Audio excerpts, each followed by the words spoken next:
Dear Dr. Craig, I have a question dealing with what constitutes a good argument.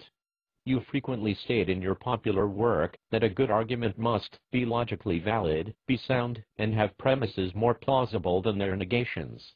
I want to be clear about what makes for a good argument, because sometimes this is a source of confusion. An argument doesn't need to prove its conclusion with 100% certainty in order to be a good argument. Rather, a good argument must meet three conditions. Number one, it obeys the rules of logic. It obeys the rules of logic. That is to say, the conclusion follows logically from the premises. Two, its premises are true.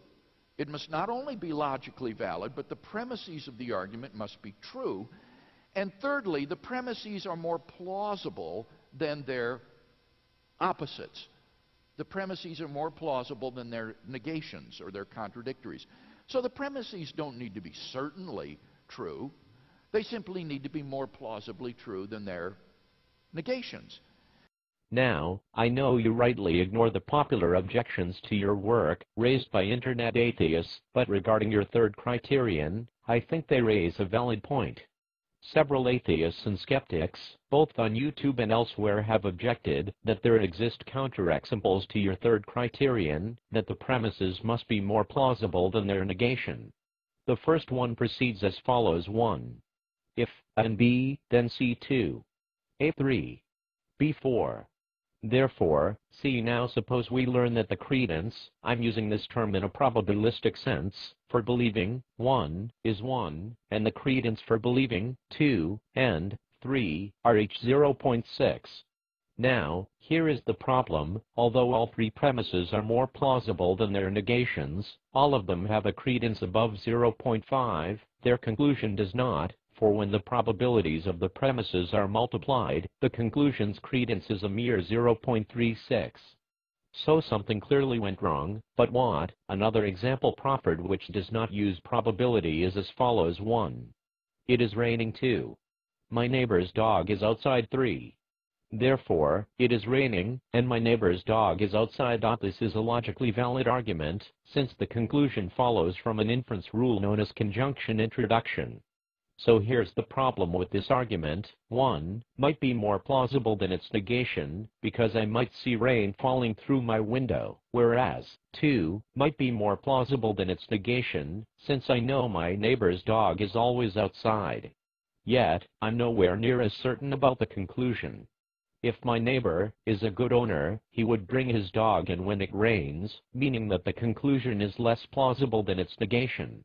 Moreover, one cannot say that 2 is implausible because it is raining, for he then is bringing 1 into consideration and is therefore commenting on the argument's conclusion. So Dr. Craig, these are the main issues raised atheists and skeptics on the internet against your third criterion. Is there any way for one to answer them? And if they are right, then how should seekers of truth approach the premises of an argument, and how much warrant should they demand of them? Thank you and God bless. Pranav. It's scary how really desperate these people are becoming. Far from raising valid points, Pranav, these objections are just worthless, based on fundamental misunderstandings.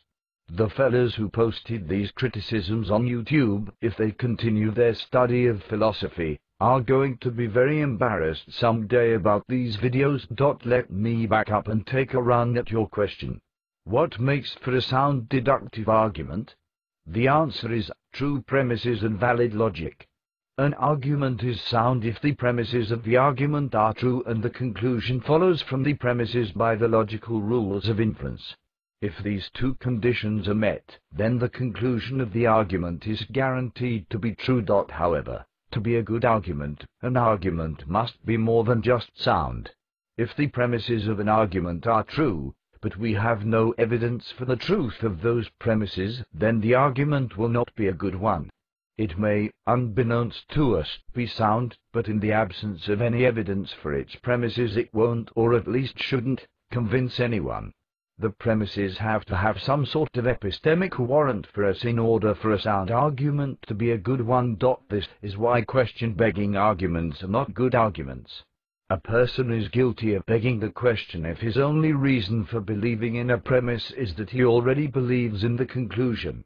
For example, suppose you were to present the following argument for the existence of God. 1. Either God exists or the moon is made of green cheese. 2. The moon is not made of green cheese. 3. Therefore, God exists. Now this is a sound argument for God's existence. Its premises are both true and the conclusion follows from the premises by the rules of logic, specifically disjunctive syllogism. Nevertheless, the argument is not any good because the only reason for believing the first premise to be true is that you already believe that God exists. A disjunction is true if one of the disjuncts is true. But that's the argument's conclusion. Therefore, in putting forward this argument you reasoning in a circle or begging the question. The only reason you believe, 1, is because you believe, 3. So, soundness is not sufficient for making an argument a good one.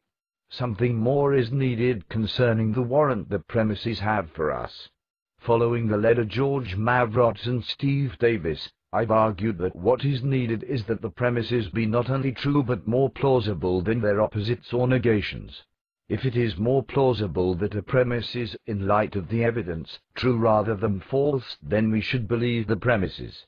I trust that this clears up the gross misunderstanding propagated in a YouTube video that when I say that the premises of a good argument must be more plausibly true than their negations, I'm positing a range of additional truth values in between true and false. No, I presume the classical principle of bivalence, according to which there are only two truth values, true and false. They are different degrees of plausibility, not of truth, given the varying amounts of evidence in support of one's premises.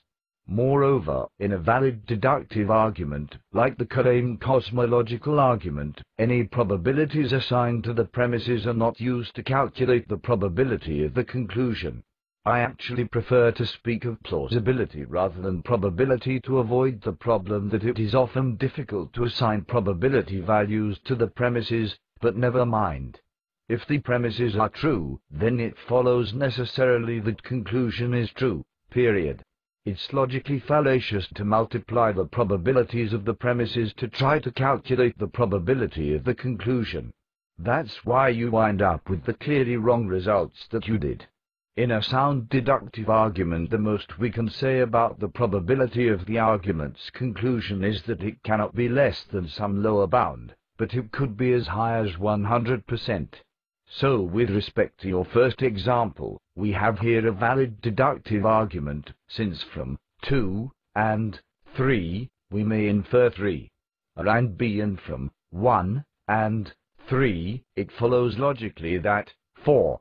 All we need to find out is whether there are better reasons to believe 1, 2, and 3, rather than their opposites. If there are, then you have a good argument for 4. The probability of 4 doesn't even enter the picture. As for your second example, this is also, as you note, a valid argument. So you just need to find out whether the evidence makes each premise more likely to be true than its negation.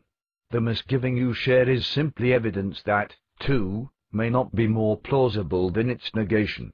You're entitled to look at all the evidence relevant to 2. If it's raining or 40 degrees below zero, or you heard your wife say your neighbor was taking his dog to the vet today, etc., you may well have good grounds for thinking 2 is not true. You might know, example 1. If it is raining, my neighbor takes his dog inside. It follows from 1 and 1 that 2 is false. But if, on balance, the evidence supports 1 and 2, rather than their opposites, then you've got a good argument for 3.